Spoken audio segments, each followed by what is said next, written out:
এই দেখো, এখন দুপুরবেলা, আর আমার কি খেতে মন যাচ্ছে, লেবু, তাও আবার নুন দিয়ে। দেখো, যে নুন লঙ্কা গুঁড়ো দিয়ে। কার কার খেতে ভালো লাগে বলবে একটু।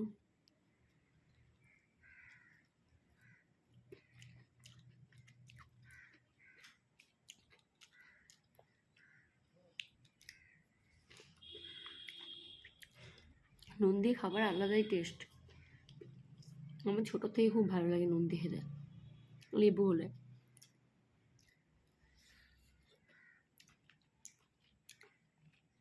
তার সাথে লঙ্কা গুঁড়ো।